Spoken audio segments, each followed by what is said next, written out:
Second step is what? Identification of concept. सवाल समझ आ गया, पर मुझे कौन सा कॉन्सेप्ट लगाना है सर ये तो बताइए। या ये कैसे पता पड़ेगा? ये तब पता पड़ेगा जब आप समझ गए और आप उसे साइलोज में तोड़ते चलें। जैसे फनल नहीं होती है, कहीं सुना हो तो, sales funnel, educational funnel, funnel में होना है। कैसे? ओके, फिजिक्स का पेपर था, फिजिक्स में ओके ज्योमेट्रिकल ऑप्टिक्स का सवाल है, ओके यहां तक क्लियर। ज्योमेट्रिकल ऑप्टिक्स के बाद ये सवाल है स्फेरिकल मिरर का, ओके स्फेरिकल मिरर तक पहुंच गए। स्फेरिकल मिरर के बाद ये सवाल है वेलोसिटी इन स्फेरिकल मिरर्स का, ओके। उसके बाद कौन सा सवाल है? स्फेरिकल मिरर्स के बाद वेलोसिटी इन स्फेरिकल मिरर्स का सवाल है। वेलोसिटी इन स्फेरिकल मिरर्स के बाद ये सवाल है जब ऑब्जेक्ट अलोंग द एक्सिस चलता है। ऐसे ही बता रहा हूं, तोड़ते गए और कॉन्सेप्ट को तोड़ते गए। अब याद करो ये कॉन्सेप्ट तुम्हें कैसे याद है? टीचर का कहा हुआ याद है, बुक से पढ़ा था वो याद है, नोट्स में लिखा था वो याद है। अपने आप दिमाग हमारा इतना तेज है कि अगर हमने इस कॉन्सेप्ट को 3 जगह से सुना है, पर जो सबसे भगवान ने, कुदरत ने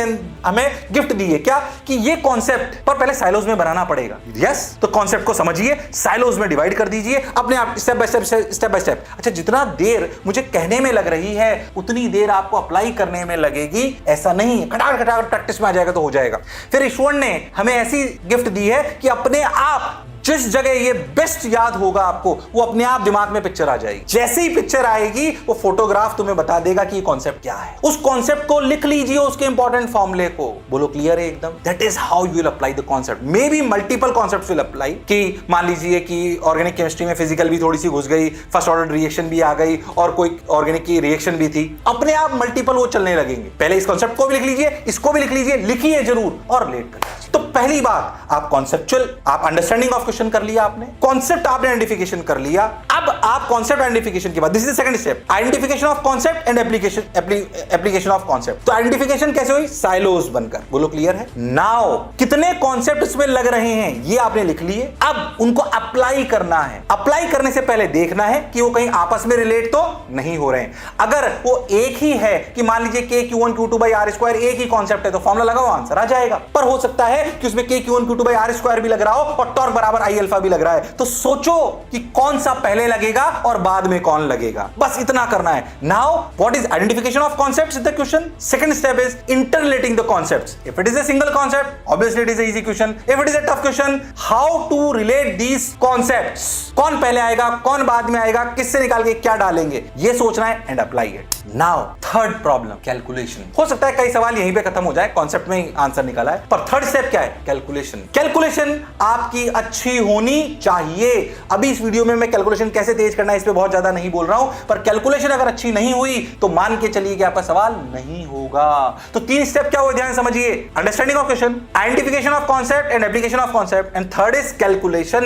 अब इन तीनों में सोचिए कि जब आप सवाल गलत करते हो, अगली बार जब पेपर देने जाओ और जो सवाल गलत हो उनमें लिखना कि मैंने कौन सी एरर करी है, अंडरस्टैंडिंग ऑफ क्वेश्चन की, एप्लीकेशन ऑफ कॉन्सेप्ट की या कैलकुलेशन की। बोलो क्लियर? Identify your mistake. इन तीनों में से कौन सी मिस्टेक है, क्योंकि इन तीनों मिस्टेक्स के अलग अलग समाधान हैं और इन तीनों मिस्टेक्स के लिए अलग अलग समाधान के मैं छोटे छोटे वीडियोस बनाऊंगा। किस पर?